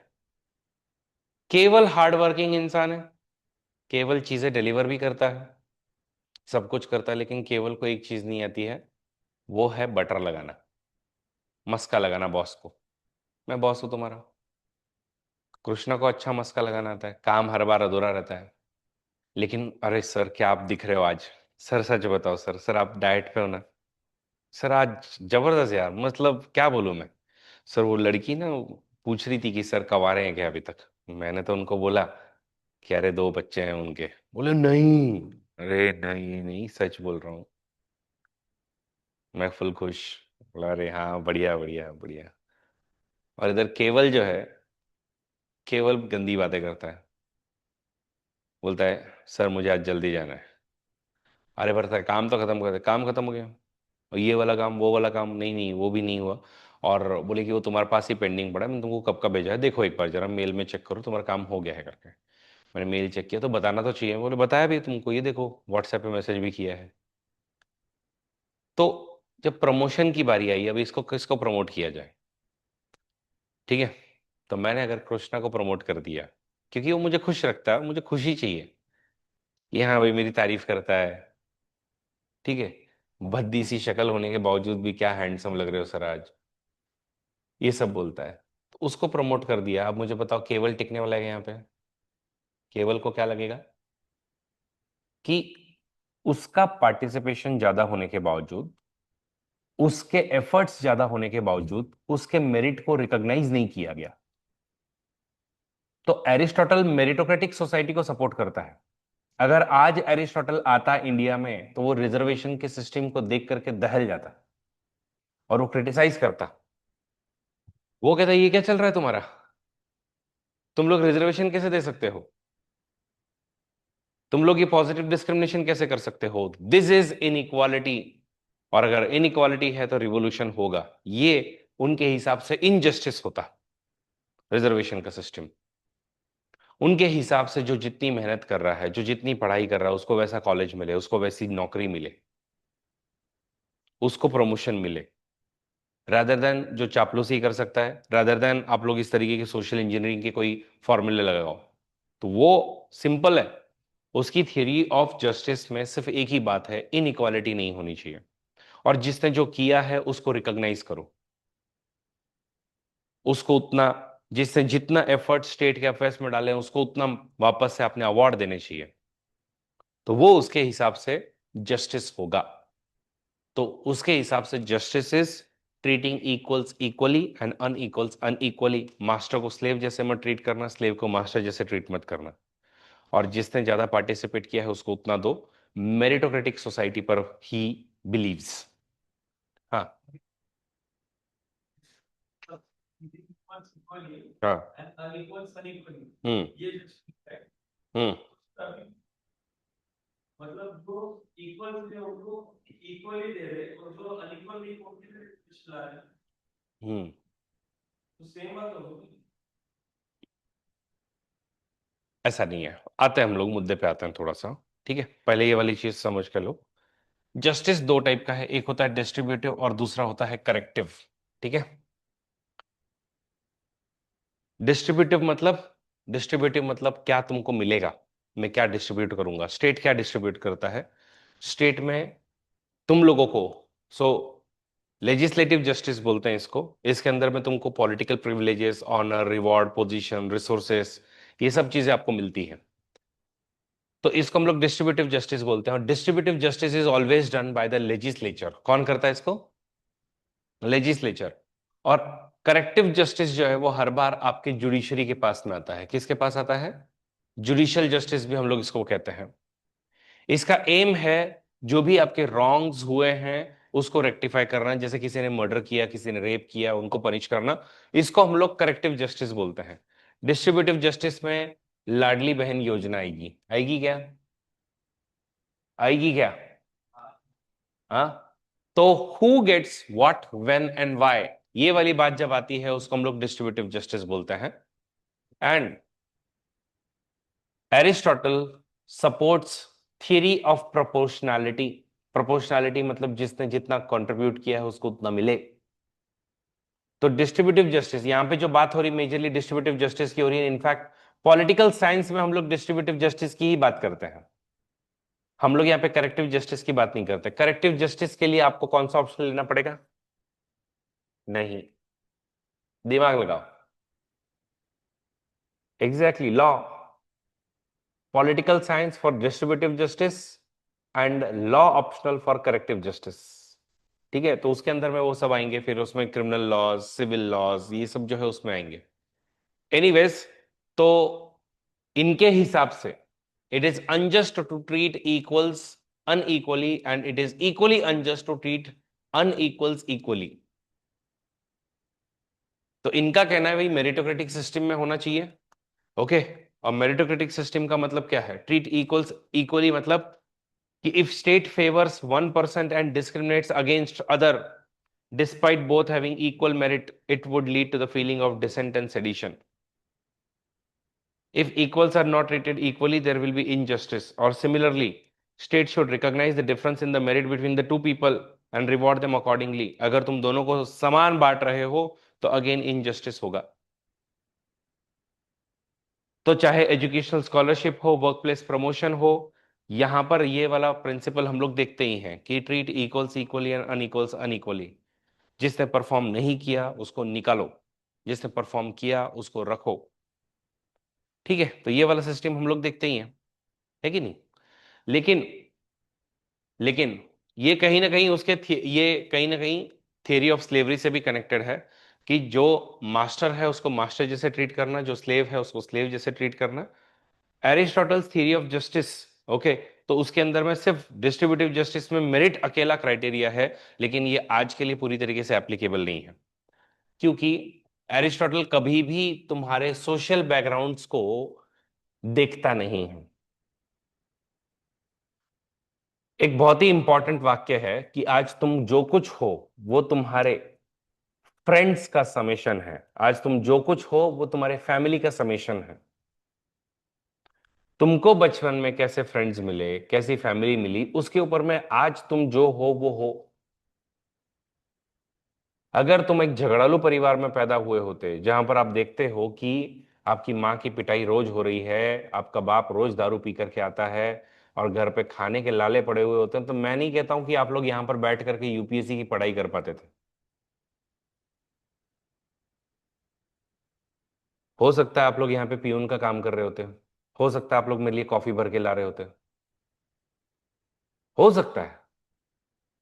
It is all summation of your family and friends. तुमको कैसे मित्र मिले, तुमको कैसा परिवार मिला, क्योंकि तुमको जैसा परिवार मिला उससे तुम वैसे स्कूल गए, और जैसे तुम स्कूल गए वैसा तुम्हारा अगेन सोशल सर्कल बना, और जैसा तुम्हारा सोशल सर्कल है तो उनके लिए ये वाली जॉब जिसमें 12,000 15,000 18,000 मिल रहे उसमें भी उनके लिए बड़ी बात होगी कि हाँ भाई एटलीस्ट कमा रहा है। तो ये कंटेक्स्ट जो है, तो कंटेक्स्ट को अगर आप नहीं लोगे और उसके बाद में अगर आप एक्सपेक्ट करते हो कि जस्टिस पूरी तरीके से होगा, तो होगा क्या? नहीं होगा। जो सोशली और एजुकेशनली बैकवर्ड रहे, ठीक है, जो दलित सोशली और एजुकेशनली बैकवर्ड रहे हैं, उनको आपको रिजर्वेशन के मैकेनिज्म देने ही पड़ेंगे, तभी हम उनको जो है वो ऊपर उठा पाएंगे। और ये पॉजिटिव डिस्क्रिमिनेशन हमको करना ही पड़ेगा। ठीक है, तो ठीक है, मेरिटोक्रेसी होनी चाहिए, लेकिन सोशल जस्टिस भी इंपॉर्टेंट है। समझ गए? तो पूरी तरीके से जो उनकी जो थ्योरी ऑफ जस्टिस है उससे आज हम लोग पूरी तरीके से एग्री नहीं कर सकते हैं। ओके, कि हाउएवर दिस प्रोपोर्शनल जस्टिस, इसको प्रोपोर्शनल जस्टिस कहते हैं, may not be applicable in society like ours where there is a lack of level playing field for all the different sections of society. Merit alone cannot be criteria to for the distributive justice. Okay, otherwise फिर ये tribals, ये दलित, ये लोग तो हमेशा disadvantage ही रह जाएंगे। इन लोग कभी ऊपर ही नहीं उठ पाएंगे, इन लोग कभी ऑफिसर नहीं बन पाएंगे, है कि नहीं? तो ये हो गया थियरी ऑफ जस्टिस, जो प्रोपोर्शनल जस्टिस का उनका फंडा था। वो क्या कहते हैं, क्या इसका क्रिटिसिज्म है, वो सब हमने देख लिया। इसी बीच में आई थिंक सिखाते सिखाते मैं एक चीज तुमको सिखाना रह गया, वो है थियरी ऑफ प्रॉपर्टी। ठीक है, कि हाँ।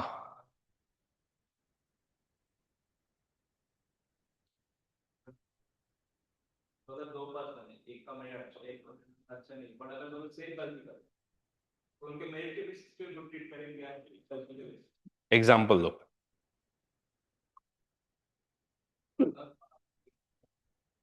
मेरिट अच्छे, कुछ ना मेरिट ना अच्छे चाहिए, तो अगर दोनों एक ही गलती एक या दोनों ने आज तक रिपीट की, हम्म। अब दोनों को सेम ट्रीट करोगे या फिर मेरिट से।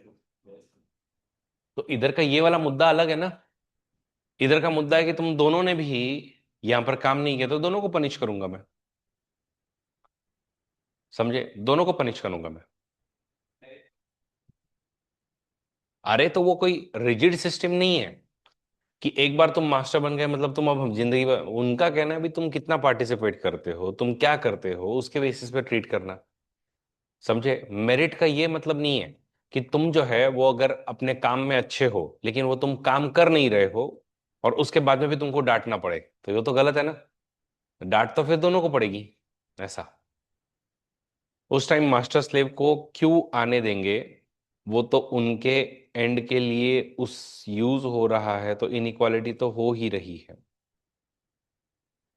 तो देखो जिज्ञासा, कुछ चीजें ना ऐसे ही थियरी में इन लोग दे देते हैं, लेकिन अपने को भी पता है कि ऐसा नहीं होने वाला है कि नहीं? मतलब जैसे सीधी सी बात है, आज मैं एक बिजनेस चलाता हूँ, अब मेरे यहाँ पे लोग काम भी कर रहे हैं। मैं हमेशा चाहता हूँ कि वो मेरे पास ही काम करते रहे। उन लोग हमेशा चाहते हैं कि यार हम लोग काम सीख करके कोई एक आधी नई दुकान डाल दे, हम लोग भी अपना शुरू करें बिजनेस बिजनेस। तो मैं कितना ही उनके काम को वगैरह देख लूं, बट मेरे मन में तो रहेगा ना कि यार ये मेरे अंडर काम करते रहे, है कि नहीं? तो भले ही थियोरटिकली मैं नहीं आई एम क्रिएटिंग लीडर्स ये वो, लेकिन प्रैक्टिकली तो मैं हमेशा चाहूंगा कि वो मेरे अंडर ही काम करता रहे। ठीक है। थियरी ऑफ प्रॉपर्टी, ये थियरी क्या है? थियरी ऑफ प्रॉपर्टी क्या है? तो थियरी ऑफ प्रॉपर्टी में बेसिकली अगर हम लोग देखें तो प्लेटो ने कम्युनिज्म कर दिया था प्रॉपर्टी का, याद है? किन किन के लिए? लेकिन कौन से दो क्लासेस के लिए? रूलिंग क्लास, सोल्जर क्लास के लिए उन्होंने कहा था कि तुम्हारे प्रॉपर्टी का कम्युनिज्म होगा दो रीजंस के लिए। एक तो करप्शन और दूसरा नेपोटिज्म, ये दोनों भी हम लोग खत्म कर देंगे। ठीक है। और उसके करप्शन को खत्म करने के लिए खास करके इन्होंने प्रॉपर्टी का कम्युनिज्म जो है वो किया था। प्लेटो को पूछा, सॉरी एरिस्टोटल को पूछा, तो एरिस्टोटल ने क्रिटिसाइज किया। बोले कि तुम लोग इस तरीके से टाइम टेस्टेड इंस्टीट्यूशन को तुम लोग रोक नहीं सकते, ये नहीं कर सकते, वो नहीं कर सकते। तो उनसे पूछा कि ए, तुम खुद बताओ फिर प्रॉपर्टी कैसे होनी चाहिए? क्योंकि प्रॉपर्टी का अगर हम लोग देखें, ओके, तो ओनरशिप अगर कॉमन है, ठीक है, ओनरशिप अगर कॉमन है, यूज अगर कॉमन है, तो वो हो गया communism. Ownership common, use common, इसको हम लोग कहेंगे कम्युनिज्म। कम्युनिज्म प्रॉपर्टी के लिए अच्छा है क्या? उसने खुद ने कहा है कि neither good for the property not for the people. हम लोग हमारी सबकी जो पब्लिक प्रॉपर्टीज है उनका हालत देखते ही हैं। बसेस का हाल देखो क्या हाल है, रोड के हाल देखो क्या हाल है, कॉमन प्रॉपर्टी है तो थूकते जा रहे हैं। ये जो गुटखा खाने वाले लोग हैं, ये लोग जर्दा खाने वाले जो लोग हैं, वो लोग घर में तो अपने बेडरूम में नहीं थूकते बैठते हैं कि जहां देखा वहीं पे ज्यादा ऐसे थूक करके बेड पे डाल दिया। मैंने उनको कभी नहीं देखा कि पिचकारी मारते हुए बेड पे, तो कभी नहीं देखा उनको। ये पिचकारियां सिर्फ और सिर्फ पब्लिक प्लेस पे क्यों मारते हैं? क्योंकि कॉमन है, और कॉमन है मतलब किसी की नहीं है कि नहीं? तो इसलिए फिर इन लोग जो है यहाँ पे ऐसे पिचकारियां मारते हुए आपको मिलेंगे। वही एक और जो मैकेनिज्म है प्रॉपर्टी का, वो है कि आप ओनरशिप कॉमन रखो लेकिन यूज इंडिविजुअल का रखो। मतलब एक स्टेडियम जो सबके लिए कॉमन बनाया था हमने, लेकिन उधर एक आईएएस ऑफिसर आता है और बोलता है कि आज से सबके लिए बंद है, मैं यहाँ मॉर्निंग वॉक करने के लिए आता हूँ, कल से इसके अंदर में कोई भी नहीं आएगा। It will be most exploitative system. सही बात है, it would be most exploitative system. True. तो ये भी इलॉजिकल है और एक्सप्लॉइटेटिव भी रहेगा। तो तीसरा सिस्टम देखते हैं जिसके अंदर में ओनरशिप इंडिविजुअल की हो लेकिन यूज आप लोग कॉमन के लिए कर सकते हो। एरिस्टोटल इसको कहता है गोल्डन मीन। कि मान लो मेरा ही मैंने एक जिम बना दिया है और मैंने सबको बोला है कि ठीक है ये मेरा है, छोटा मोटा अगर कोई यहां पर प्रॉब्लम क्रिएट करता है तो मैं उसको रोक भी सकता हूं, लेकिन कॉमन यूज के लिए आप लोग इसको यूज कर सकते हो। अगर आप लोग पूना में एमेनोरा टावर्स वगैरह अगर देखने के लिए जाओ, ठीक है, या फिर वो मगरपट्टा सिटी अगर देखने को जाओ, तो आप देखोगे रोड किसने बनाए, वो सारे के सारे हैं। मगरपट्टा ने बनाए। हाँ, देख रेख कौन कर रहा है उसका? अभी भी मगरपट्टा कर रहा है। उसकी देखभाल, उसका रोड का मेंटेनेंस, क्यों? क्योंकि इस सोसाइटी के अंदर में जो रहने वाले लोग हैं उनके लिए थोड़ा सा अच्छा रहे। ओके, इसलिए वो रोड वेल मेंटेन्ड है, सब कुछ है, लेकिन उन्होंने बाकी मगरपट्टा के रहने के बाहर वालों के लिए भी उसको खोल दिया है कॉमन यूज। अब वो मेंटेन्ड भी है एकदम। तो उधर ऐसा है, बिल्कुल है। मगरपट्टा के सिटी में अगर आप लोग कहीं पर भी अगर अपने गाड़ी वगैरह इलीगल अगर आपने पार्क वार्क करके रखी हुई है, आपको फाइन मिल बैठता है, पनिशमेंट ले देते हैं, फटाक से आकर के रोक देते हैं। तो वो सब हो रहा है ना, ढंग से हो रहा है, उधर पुलिसिंग अच्छे से हो रही है।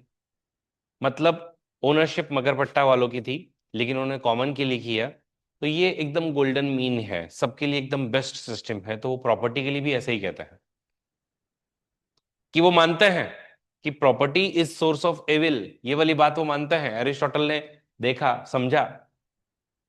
उसके लिए पहले उन्होंने एनालाइज किया, तो वो कहे कि भाई neither good for the people nor for the society, common ownership common use. और ये कॉमन प्रॉपर्टी इंडिविजुअल यूज, ये तो सबसे बुरा है, एक्सट्रीमली एक्सप्लॉइटेटिव हो गया। और तीसरा इंडिविजुअल ओनरशिप, वो बोलता है कि ये सबसे बेस्ट सिस्टम, ये गोल्डन मीन है। गोल्डन मीन कैसे है? कि man is by nature social animal. Okay, society contributes differently in his veg, और इसीलिए मैन ने वापस अपनी भी बनती कोशिश प्रॉपर्टी जो है वो हेल्प करनी चाहिए। जैसे अभी मैं कल की ही इंसिडेंस बताता हूं। हम लोगों ने बोरिंग खोदा हुआ है। बोरिंग, बोरिंग पता है सबको? बोरिंग हम लोग पानी ड्रॉ करने के लिए यूज करते हैं। अब हुआ क्या कि पिछले 4-5 दिनों से पानी नहीं आ रहा है। मेरे पास में बोरिंग का साधन होने की वजह से मेरे पास भर भर के पानी पड़ा है। लेकिन मेरे आजू बाजू में जो पड़ोसी रह रहे हैं, वो लोग कैसे सरवाइव करेंगे 4-5 दिन की पानी नहीं आया? क्योंकि बरसात तो एक हफ्ते हुई, डैम जितने भरने थे उतने भरे ही नहीं अभी तक। पानी दे कैसे? और पूरे साल भर का अपने को हिसाब लगाना है, तो पानी की कटौती चल रही है अभी भी। तो अब ये बोरिंग भले ही मेरी है, लेकिन जरूरत के हिसाब से जब लोगों के ऊपर में ये पानी की कमतरता देखी, तो मैंने फिर वो लोगों के साथ में भी शेयर की। तो ओनरशिप मेरी है, but I share with everyone, common use. तो बोले कि और ये क्यों करना चाहिए हमने? क्योंकि उसी समाज में हम लोग रहते हैं ना, वही हमारे कभी कस्टमर्स भी है, वो हमारी हेल्प भी करते हैं, हम उनकी हेल्प करेंगे। तो इसके लिए वो कहते हैं कि प्रॉपर्टी के लिए सबसे बेस्ट अगर कोई मैकेनिज्म है, तो वो है individual ownership and common use. सबको क्लियर हुआ? हाँ। तो फिर तो अपने को पता ही है कि फिर वो सारे के सारे जो सिस्टम है वो भी तो कोलैप्स्ड ही है ना। इंडिविजुअल प्रॉपर्टी, इंडिविजुअल यूज, तो इनइक्वालिटी बढ़ेगी समाज के अंदर में, तो वो है ही। और इसीलिए तो देखो, हमारे इंडियन परंपरा के अंदर में हमेशा से दान का कंसेप्ट रहा है कि आपके पास जो वेल्थ है वो आपकी पूरी नहीं है, आप दान धर्म करो, आप गौ माता की सेवा करो, आप लोगों की सेवा करो, आप अनाथों के लिए आश्रम बनाओ। ये हम हमारे यहाँ पर तो पहले से संस्कृति रही ना कि तुम्हारी पूरी संपत्ति तुम्हारी नहीं है, ये समाज की भी है, और वही तुमने समाज में वापस से कंट्रीब्यूट करने के लिए वापस देनी भी चाहिए। Are you getting me? ठीक है। तो ये इनकी थ्योरी ऑफ प्रॉपर्टी है। वो कहते हैं कि देखो, सबसे सुखी लोग कौन है? सबसे सुखी लोग वो हैं जिनके पास में मीडियम वेल्थ है। ठीक है। जैसे वो कहते हैं कि देखो, हैमर होता है ना, हथौड़ा, हथौड़ा। अगर आप कोई काम कर रहे हो, हथौड़े का वजन ही बहुत कम है, तो वो कील आप ठोक पाओगे क्या? जो आपको जमीन में कील गाड़नी थी। लेकिन अगर हथौड़े का वजन ही बहुत बढ़िया कि तुम उठा ही नहीं पा रहे हो उसको, तो भी वो काम का है क्या? हथौड़े का एकदम ऑप्टिमम वेट होना चाहिए, ना कम ना ज्यादा। अगर वो मीडियम वेट में अगर आप लेकर के आओगे, तो फिर तुम्हारा फायदा होगा, और वो कील जो तुमको जमीन के अंदर में गाड़नी है वो तुम गाड़ पाओगे। ठीक है। तो Aristotle believes in moderation, too much property in the hands of one person is not good. So he says to acquire too much wealth will be as gross as an error as to make hammer too heavy. ठीक है, to much wealth अगर रही तो problematic होगी। तो उनके हिसाब से, okay, person should keep that much property which is necessary for his requirement, and rest should be dedicated for the society. तो जितनी तुम्हारी जरूरतें हैं, गांधी जी भी यही बात करते हैं, गांधी जी भी यही बात कहते हैं कि तुमने पैसा कमाया, तुमने पैसा कमाने के बाद में उतना पैसा रखो जिससे तुम्हारी जरूरतें पूरी हो। भाई मेरी क्या जरूरत है? मेरी जरूरत है मेरा फ्लैट का जो भी है रेंट निकल जाए, बाकी सब निकल जाए। उसके बाद में अगर कुछ पैसा बचता है तो वो आपने यूज करना चाहिए समाज में कल्याण करने के लिए, लोगों को दान देने के लिए। ठीक है। तो this is his theory of property, जो आई होप समझ में आई, जहां पर अगेन आप लोगों को golden mean is the golden rule का कंसेप्ट वापस दिखाई दे रहा है। यस, इवन गांधी जी की आइडिया ऑफ ट्रस्टीशिप भी यही है।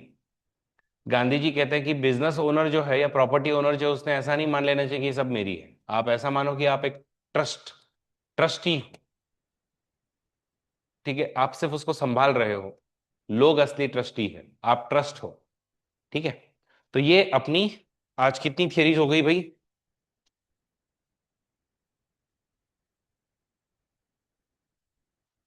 5 थियरीज हो गई। ठीक है। Theory of state, citizenship, slavery, justice, और इसके अंदर में थियरी ऑफ प्रॉपर्टी भी हो गई। अच्छा, ये थियरी ऑफ प्रॉपर्टी यहाँ लिखा है। अब अपनी दो थियरीज बचती हैं, एक थियरी ऑफ कॉन्स्टिट्यूशन और एक जो है वो theory of revolution. Theory of constitution समझने के लिए मुझे तुम लोगों का थोड़ा सा फ्रेश दिमाग लगेगा। ठीक है, क्योंकि उसमें बहुत सारे कॉम्प्लिकेटेड टर्म्स वगैरह आने वाले हैं। थियरी ऑफ रिवोल्यूशन बहुत ही इजी है। इसका मतलब है कि परसों तुम्हारा एरिस्टोटल फिनिश। ठीक है। तो आज के लिए फिर हम लोग यहीं पे रुकते हैं। आपके अगर कोई डाउट्स हैं तो पूछ लीजिए। और आप लोगों को सवाल लिखने के लिए ये वाला सवाल जो है वो लिखना है। ठीक है। आज का जो आंसर राइटिंग आपको करनी है वो इस वाले क्वेश्चन पे करनी है। ये 2011 का comment on the state is creation of nature and man is by nature a political animal. ठीक है। इस पे आप लोगों को लिखना है। लगभग लगभग इसमें वर्ड्स नहीं स्पेसिफाइड है, बट आप लोग 200 मार्क्स के लिए, 200 वर्ड्स के लिए आप इसको लिखो। 15 मार्क्स के लिए ये वाला क्वेश्चन है। ठीक है, चलेगा। चलो फिर आज के लिए इतना ही। आई होप सबको पसंद आया, सबको समझ आया, सबको मजा आया। और ऑनलाइन वाले कोई डाउट्स?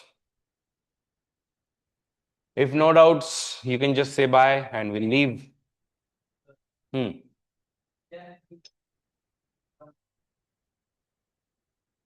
इंडिया में रिजर्वेशन खत्म होगा या नहीं, मुझसे अगर सच पूछो तो नहीं।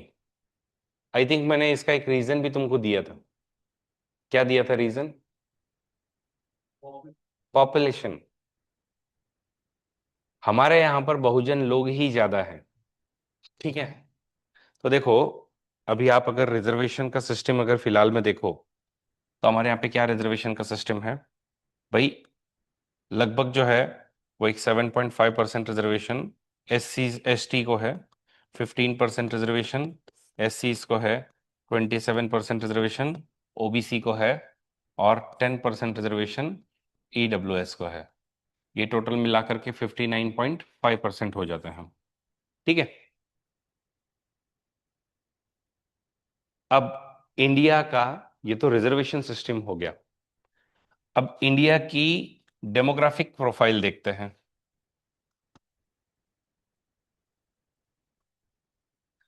डेमोग्राफी अगर हम लोग देखें, हमारे कंट्री में जितने भी लोग हैं उन सभी लोगों में से लगभग 8.5% लोग एसटीज हैं। हमारे कंट्री में एससीज की बात करें तो लगभग 18% हमारे देश के लोग एससीज हैं। हमारे देश में अगर आप ओबीसीज की बात करो, 52% लोग ओबीसी हैं। अब इनका एडिशन करो, 52 + 18 कितना हुआ? 70। 70 और ये 8.5, 78.5% जनता बहुजन है। बहुजन मतलब इनको इन रिजर्वेशन का फायदा हो रहा है। एंड कृष्णा, आप इमेजिन कीजिए कि आप एक पॉलिटिकल इलेक्शन लड़ना चाहते हो।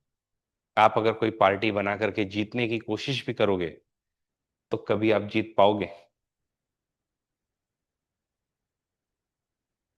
प्रॉब्लम कहाँ है? प्रॉब्लम यह है कि सिर्फ 21.5% लोग ओपन है। इनमें भी अब तक आप लोग इसमें मुस्लिम्स को नहीं गिन रहे हो, ठीक है? इनमें भी अभी तक आप लोग अदर जो धर्म के लोग हैं, ओके, तो क्रिश्चियंस वगैरह हैं उनको नहीं गिन रहे हो, तो वो लोगों को भी तो गिनना है। तो जो ओपन कैटेगरी के जो लोग हैं वो है ही कम, ओके। और ये हमारे समाज का मतलब एक इतना भी बुरा नहीं है वो रिजर्वेशन। रीजन बताता हूं कि इतने लोगों को आप लोगों ने यहाँ पर इतना उनका रिप्रेजेंटेशन दे दिया, इन लोगों को इनका यहाँ पे रिप्रेजेंटेशन दे दिया, इन लोगों को तुमने यहाँ का रिप्रेजेंटेशन दे दिया, सब लोगों को आपने रिप्रेजेंट किया है, तो समाज जो है वो सर्व समावेशिक बनता है। तो कभी किसी को लगता नहीं कि यार मैं, you know, I am left behind, ये मेरे समाज के लोग वहां पर नहीं है। तो ये जो अभी चल रहा है वो ब्यूटीफुल है, ठीक है, इसको बहुत सारे अपोज करने वाले लोग यहाँ के हैं, ये जो है लोग। लेकिन आप भूलो मत कि अगर उस रिवर्स लॉजिक से अगर मैं यहां तक आऊं तो मोटा मोटी 50% रिजर्वेशन तो फिर भी है ना आप लोगों के लिए, ठीक है? तो मेरे हिसाब से, मतलब मैं आपको प्रैक्टिकल एडवाइस देता हूं, सिंस इलेक्शन के लिए तुमको 78.5% लोगों को जीतना पड़ेगा, और उनको आप लोग कभी भी यह कहकर कि रिजर्वेशन मैं अगर आया तो खत्म कर दूंगा, कह करके आप उनके वोट कभी नहीं पा पाओगे, आप कभी सत्ता में ही नहीं आ पाओगे, तो आप कभी उसको हटा ही नहीं पाओगे। तो मेरा पर्सनल ओपिनियन है कि it is very very very very difficult कि इस तरीके से रिजर्वेशन खत्म हो, ठीक है? ओके।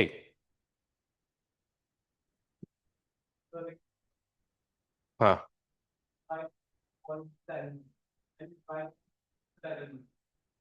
ये दोनों पे डिपेंड पॉलिटिकल एंड सोशल दोनों सेम ही हो गया। उनका कहना था कि भाई तुम सोसाइटी और पॉलिटिक्स के बिना रह नहीं सकते, ये उसको कहना है। मतलब वहां पे वर्ड्स को अलग अलग लेने की जरूरत नहीं है। हाँ।